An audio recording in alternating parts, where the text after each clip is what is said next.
Na-experience mo na ba yung tipong partner mo lang nag-like sa picture ng ibang tao sa social media, tapos ikaw parang gumuho na agad ang mundo mo? Yung tipong simpleng hindi siya nag-reply agad sa chat, pero sa utak mo may eksena ka ng iniisip na parang iniwan ka na niya? O yung tipong ang tagal niyang umuwi, kahit sinabi niyang traffic lang, pero sa isip mo may iba siyang kasama? Kung oo, ibig sabihin hindi ka nag-iisa. Kasi halos lahat tayo dumadaan, or dadaan pa sa mga moment na yan. At ang pangalan ng mga kontrabida sa love story natin ay tatlo: selos, tampo, at overthinking. Bago natin simulan, nais kong magpasalamat sa mga loyal kong subscribers sa patuloy na pagsuporta sa aking channel. Kayo ang inspirasyon ko sa paggawa ng mga bagong content. Kung bago ka sa channel ko, comment mo na kung taga saan ka. Ang masakit, kahit alam mong mali o sobra minsan, hindi mo pa rin mapigilan. Para bang automatic, para bang nakaprogram na sa utak mo. Isang trigger lang, isang notification, isang simpleng delay, isang simpleng galaw ng partner mo. At ayun na, parang sumabog na bomba ng emosyon sa dibdib mo. Pero ito ang mas malaking tanong. Paano nga ba hindi magpadala sa mga yan? Paano mo kokontrolin ang emosyon mo bago pa ito sumira ng relasyon na pinaghirapan ninyong buuin? Ano ba ang selos? Unahin natin si selos.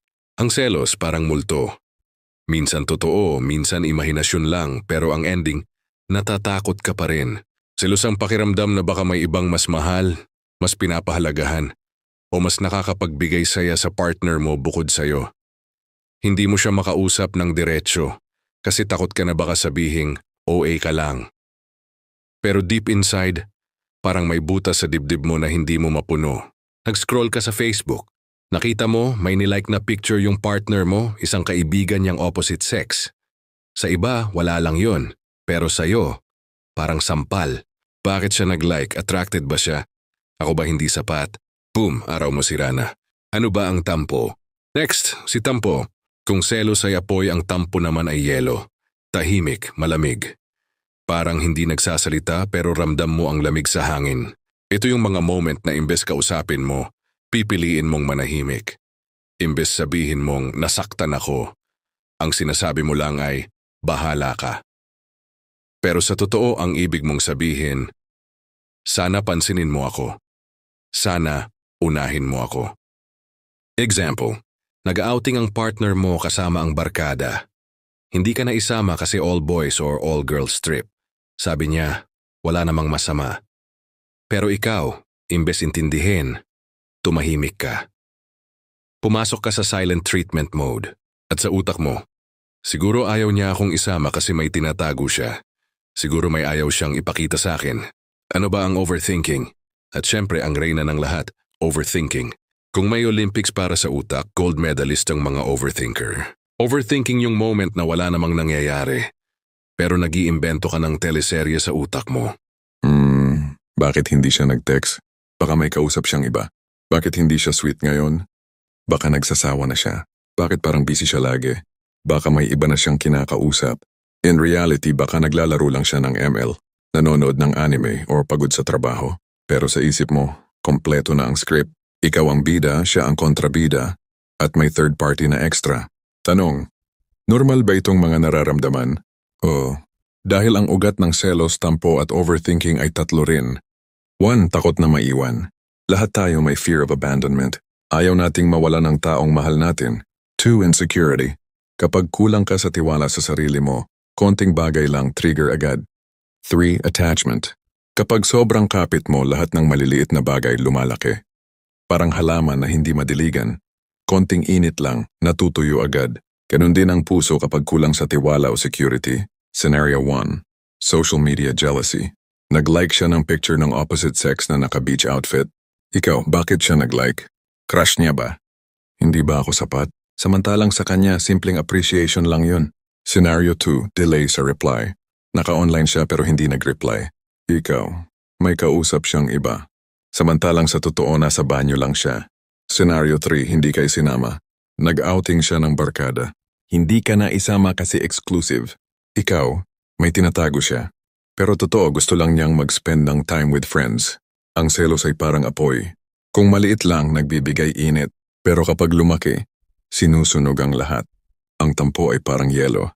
Hindi mo mararamdaman agad ang lamig, pero unti-unti nitong pinapatay ang init ng relasyon. Ang overthinking ay parang Netflix. Laging may suggestion, laging may bagong episode. Ang tanong, ikaw ba ang may hawak ng remote? O hinahayaan mong ang utak mo ang magpatakbo ng palabas? Hindi lahat ng tahimik may tinatago. Minsan pagod lang talaga. Hindi porket hindi ka kasama, may iba na agad. Selos ang asin ng relasyon. Konti masarap.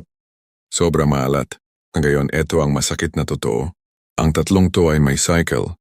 Selos. Nagsimula sa maliit na bagay. 2. Tampo. Tatahimik ka, lalayo, hindi makikipag-usap. 3. Overthinking. Mas lalo kang mag-iimbento ng kwento. 4. Conflict. Ending. Away o misunderstanding. At balik ulit sa simula. Parang washing machine na walang tigil sa ikot. At sino ang nahihilo? Ikaw mismo.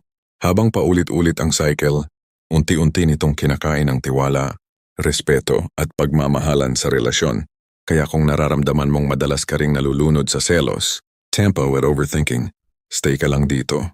Dahil pag-uusapan naman natin kung gaano kalala ang epekto nito kapag hindi mo natutunang i-handle. Yung tipong kala mo simpleng mood swings lang, pero unti-unti na palang sinisira ang foundation ng relationship nyo. At dun mo makikita kung gaano kahalaga na bago pa lumala, matuto kang hawakan ang sarili mong emosyon. Ito ang masakit na katotohanan. Kapag pinabayaan mo ang selos, tampo at overthinking, unti-unti nitong kinakain ang relationship mo. Hindi mo man agad mapapansin, pero parang anay yan. Tahimik pero sirang-sira na ang pundasyon. Bakit delikado ito? Uno, selos na sobra, kontroladong pag-ibig. Selos o natural, pero kapag sobra, nagiging control. Ayaw mong mag-like siya sa ibang posts. Ayaw mong mag-reply siya sa kahit sino. At gusto mo siya laging nakareport sa'yo kung nasaan. Sa una, baka isipin mo cute yun. Sweet ako kaya seloso. Pero ang hindi mo napapansin, nagiging jail guard ka sa partner mo. Hindi ka na partner, ikaw na yung bantay. At ang masakit, wala ng freedom yung taong mahal mo. At tandaan, pag nawala ang freedom, nawawala rin ang saya. Example, si Carlo at si Ana. Si Carlo sobrang seloso. Bawal mag-like si Ana. Bawal lumabas mag-isa. Bawal makipagkaibigan ng lalaki. Sa una, sumunod si Ana kasi mahal niya. Pero habang tumatagal, napapagod siya. Kasi yung love na dapat nagbibigay ng freedom, naging kulungan.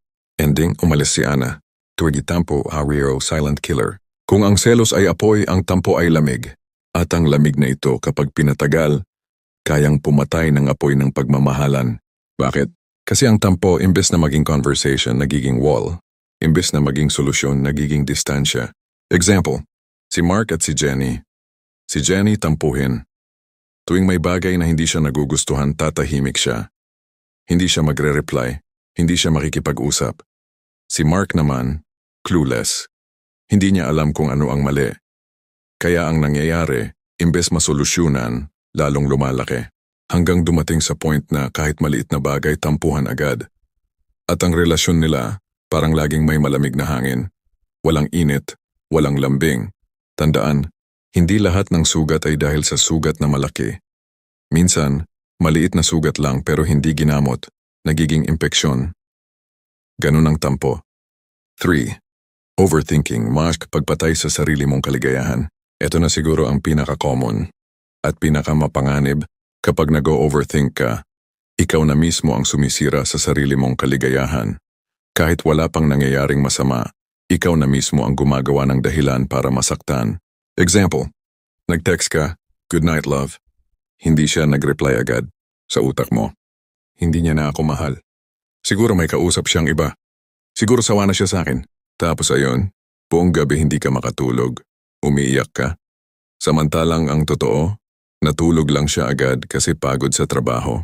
Nakakatawa ba? Oo. Pero sa totoong buhay, madalas nangyayari ito. At ang ending, ikaw yung laging pagod. Ikaw yung laging stressed. Mas malalim na epekto. Sa sarili. Nawawala ang self-confidence. Laging anxious. Nagiging dependent ang happiness mo sa validation ng partner mo. Pisantindi sa partner. Na-stress din siya kasi lagi siyang iniimbestigahan. Nawawala yung sense of trust. Parang lagi siyang naglalakad sa bubog. Bawal magkamali. C. Sa relasyon. Maliliit na bagay lumalaki. Nawawala ang saya, lambing at excitement. Napapalitan ng takot, pagdududa at pagod. Ang selos, tampo at overthinking ay parang aso na hindi mo kinontrol. Sa una, cute pa. Pero kapag hinayaan mong lumaki at lumakas, ikaw na ang kakagatin. Parang baso ng tubig. Isang patak lang ng selos, okay lang. Pero kung patak ng patak at hindi mo tinatapon, eventually aapaw. At pag umapaw, maliligo kayong dalawa. Overthinking ay parang alarm clock na hindi mo pinatay. Kahit wala ng danger, tumutunog pa rin sa utak mo. At sino ang nahihirapan? Ikaw. Selos ang lason ng tiwala. Unti-unti nitong pinapatay ang pagmamahalan. Ang tampo kapag hindi pinag-usapan, nagiging pader na naghihiwalay. Overthinking ang magnanakaw ng kapayapaan mo. Bago pa may mangyari, ninakaw na niya ang saya mo. Hindi lahat ng tahimik may tinatago. Minsan ikaw lang ang gumagawa ng istorya. Social media era, sa panahon ngayon mas madali kang magselos. Isang click lang ng like button, isang comment lang ng haha, isang emoji lang ng at ayon, away na. Noong araw, ang problema lang ay kung sino ang kasama niya sa fiesta. Ngayon, kahit nasa tabi mo siya, kaya mo pa ring magselos dahil sa cellphone niya. Work-life balance. Partner mo, busy sa trabaho. Ikaw, feeling mo hindi ka na priority. Pero ang totoo, sinusubukan lang niyang magtrabaho para sa future niyo. Pero dahil sa overthinking, nagiging parang kalaban ang trabaho niya. Barkada versus relationship. Bakit mas masaya ka kapag kasama mo sila kaysa sa akin? Pero ang totoo, hindi siya mas masaya. Magkaibang klaseng saya lang. Imagine mo to. Si Liza at si Paul 3 taon na. Mahal nila ang isa't isa. Pero may problema si Liza, overthinker siya. Isang gabi hindi agad nakauwi si Paul. Dapat 9 p.m. pero dumating 11 p.m. Hindi nag-text kasi low bat. Sa isip ni Liza, siguro may iba siyang kasama. Siguro nagsisinungaling siya. Pag-uwi ni Paul, pagod na pagod. Galing sa overtime. Pero sinalubong siya ng interrogation. Ano ginawa mo? Sino kasama mo? Si Paul imbes magpaliwanag ng maayos? Napagod na lang at sumigaw. Trabaho nga eh. Ayun, away. Ang totoo wala namang mali. Pero dahil sa overthinking, nasira ang gabi. Ilang beses na bang nangyari ito sa'yo? Kaya ngayon siguro naiintindihan mo na kung bakit hindi dapat hinahayaan ang selos, tempo at overthinking. Kasi akala mo simpleng mood lang, simpleng ugali lang. Pero sa totoo, unti-unti na niyang kinukuha ang tiwala, respeto at pagmamahalan sa relasyon niyo. Dito papasok ang mas mahalagang part. Paano ba talaga hindi magpadala? Paano mo kokontrolin ang sarili mo bago pa masira ang relasyon? Dito sisimulan nating pag-usapan. Paano nga ba hindi magpadala? Ano yung unang hakbang para makalaya ka sa cycle ng selos, tampo at overthinking? At para magawa yon, kailangan muna nating balikan ang pinaka-basic, ikaw. Oo, ikaw mismo. Kasi tandaan mo, hindi mo makokontrol ang partner mo, pero kaya mong kontrolin ang sarili mo. Step 1, pagkilala sa sarili. Ang unang solusyon, awareness. Kailangan mong aminin sa sarili mo na, seloso ako. Tampuhin ako. Overthinker ako. Hindi ka pwedeng magbago ng isang bagay na ayaw mong tanggapin na meron ka. Example, parang sugat. Kung ayaw mong aminin na may sugat ka, hindi mo ito gagamutin. At habang tinatanggi mo, lalong lalala. Ganun din sa emosyon. Self-check exercise, pwede mong sabihin sa video audience. Kapag nagseselos ka, itanong mo, totoo ba ito or imagination lang? Kapag nagtatampo ka, tanungin, nasabi ko ba kung ano ang nararamdaman ko o tahimik lang ako? Kapag nag-o-overthink ka, tanungin, may facts ba akong basehan or assumptions lang lahat? Step 2, facts versus imagination. Dito na papasok yung pag-differentiate ng realidad sa iniisip mo lang. Ang utak mo parang Netflix. Laging may suggestions ng mga palabas, what if may iba siya? What if nagsisinungaling siya? Pero tandaan, suggestion lang yun. Ikaw pa rin ang may hawak ng remote kung papanoorin mo ba yung palabas or hindi. Example, partner mo hindi nag-reply agad. Fact, hindi siya nag-reply. Imagination, may kausap siyang iba. Minsan kasi, isang simpleng fact binibigyan natin ng 100 dagdag na imagination. At doon nagsisimula ang overthinking. Step 3, stoic perspective. Ito yung malupit. Kapag in-apply mo ang prinsipyo ng stoicism, pero simplified at relatable, mas nagiging madali ang control sa emosyon. Stoic Lesson 1, Control what you can, let go of what you can't. Hindi mo kontrolado kung sino ang ilalike ng partner mo. Pero kontrolado mo kung paano ka magre-react. Stoic Lesson 2, Pain comes from attachment. Kapag sobrang nakakapit ka, lahat ng galaw ng partner mo apektado ka. Pero kapag natutunan mong mahalin siya ng may freedom, mas gumagaan. Stoic Lesson 3, Emotions are choices. Hindi lahat ng naiisip mo kailangan mong sundin. Hindi lahat ng naramdaman mo kailangan mong i-act. Pwede kang huminga, mag-pause, at piliin ang tamang sagot. Hindi lahat ng naisip mo totoo. At hindi lahat ng nararamdaman mo kailangan mong sundin. Step 4. Mga practical tools. A. Journaling. Isulat mo yung nararamdaman mo bago ka magsalita. Minsan, pag naisulat mo, nare-realize mong hindi pala ganun kalaki. B. Pause and breathe. Kapag trigger ka na, huwag agad mag-react. Huminga ka ng malalim, magbilang hanggang 10. Minsan, yung 10 segundo na yon, makakapagligtas ng 10 araw na tampuhan. C. Self-talk. Kausapin mo sarili mo. Relax, hindi totoo lahat ng naiisip ko. Kung may problema, malalaman ko rin sa tamang oras. D. Communication. Imbes manahimik at magtampo, sabihin mo, Love, kanina nasaktan ako nung hindi ka nag-reply. Baka pwede mong i-explain. Mas magaan yun kaysa sa silent treatment. Imagine mo to. Si Kim at si RJ 2 years in a relationship. Si Kim overthinker, si RJ chill lang. One time, hindi nag-text agad si RJ kasi naglalaro ng basketball. Si Kim, nagsusulat sa journal niya. Bakit hindi siya nag-text? Siguro wala na siyang gana sa akin. After 10 minutes, binasa niya ulit yung sinulat niya. Napaisip siya, wait, totoo ba to? Or imagination lang? Ayun, hindi siya nagalit. Inantay niya si RJ. At nung dumating ito, sinabi lang niya calmly, Love, sana kahit busy ka, sabihin mo lang na safe ka para hindi ako nag-aalala. Simple pero nakaiwas sa away. Dahil may awareness, may control. Step 5. Building new habits. Hindi overnight mawawala ang selos, tampo at overthinking. Pero pwede kang gumawa ng bagong habits. 1. Kapag may trigger, pause bago mag-react. 2. Kapag may tampo, express calmly imbes mag-silent treatment. 3. Kapag nag-overthink, journal or self-talk muna bago magtanong. 4. Laging tandaan, facts muna bago assumptions. Parang pagdi-diet. Hindi agad mawawala ang cravings mo sa soft drinks at junk food. Pero kapag unti-unti mong pinalitan ng tubig at gulay, eventually masasanay ang katawan mo. Ganon din sa utak. Unti-unti mong tinitrain hanggang hindi na automatic ang selos.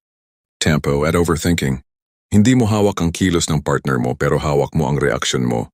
Hindi lahat ng katahimikan ay pagtatago. Minsan kailangan lang ng pahinga. Kung hindi mo kokontrolin ang isip mo ang kokontrol sa'yo.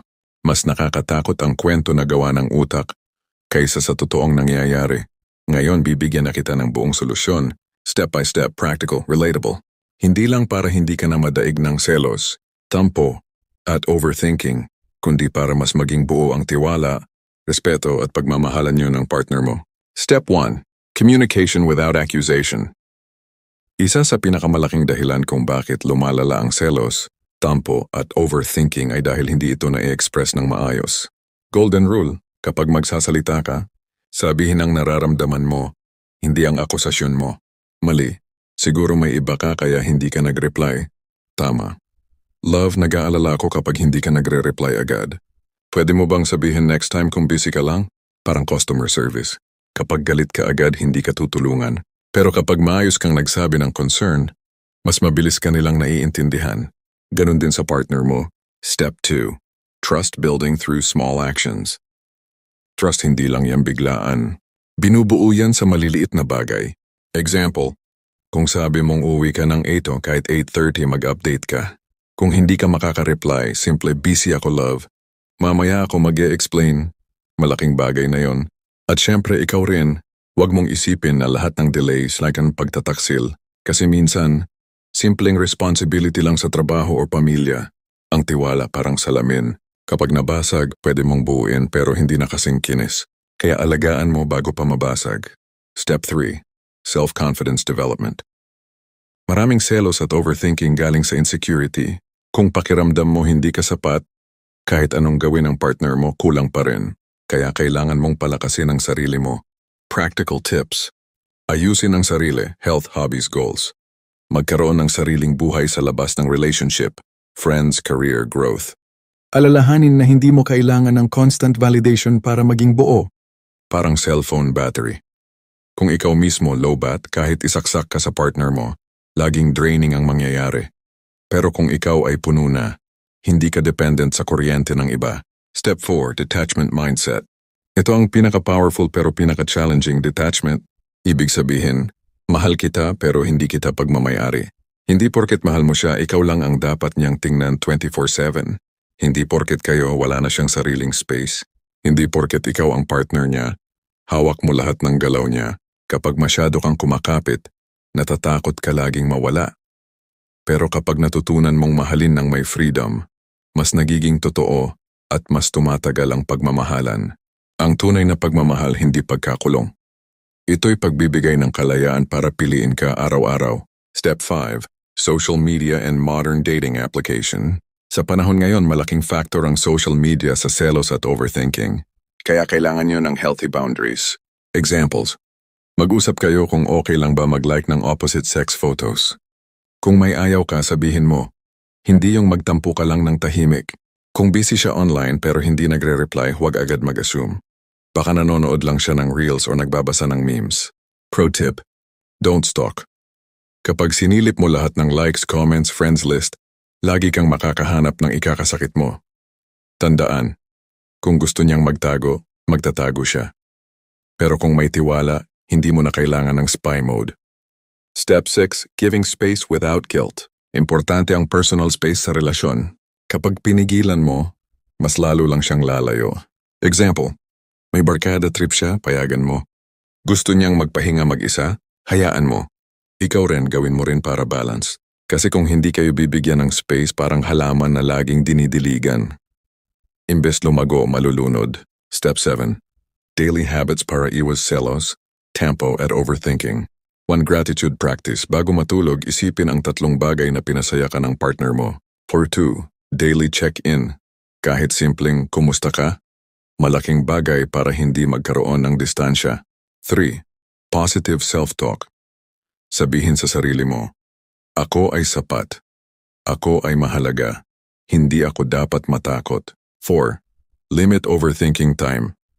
Kapag na-trigger, bigyan mo lang sarili mo ng 10 minutes mag-isip, tapos move on. Si Mara at si Vince dati laging nag-aaway dahil sa selos, pero natutunan ni Mara na mag-journal at magsabi ng maayos. Imbes na sabihin, bakit like ka ng sexy photos? Sinabi niya, love, nai-insecure ako minsan kapag nakikita kong nagla-like ka sa iba. Pwede ba nating iwasan yon para mas kampante ako? Si Vince hindi nagalit. Naintindihan niya. At simula noon, mas naging considerate siya. Walang sigawan, walang away. Kasi may communication, trust at respeto. Ang selos ay parang apoy. Pwede kang magpainit ng sopas o pwede kang masunog. Ikaw ang pipili. Tampo ay parang ulan. Konti lang, nakaka-relax, pero kapag bumagyo, baha ang dala. Overthinking ay parang Netflix series, walang katapusan kung hahayaan mong autoplay. Pero pwede mong pindutin ang stop button. Kung mahal mo siya, hindi mo siya kukulong. Bibigyan mo siya ng pakpak at aasahan mong babalik siya sa'yo. Ngayon, may choice ka. Pwede mong hayaan ang selos, tampo at overthinking na patuloy na sumira ng relasyon mo. O pwede mong piliin na kontrolin ang sarili mo, magtiwala, at mag-grow ng sabay ng partner mo. Tandaan, hindi lahat ng naiisip mo totoo. Hindi lahat ng nararamdaman mo kailangan mong sundin. At ang tunay na pagmamahal hindi selos at pagdududa, kundi tiwala, respeto at kalayaan. Kaya ngayon gusto kong itanong sa'yo, ano ang pinakamadalas mong nararamdaman sa relasyon mo? Selos, tampo, or overthinking?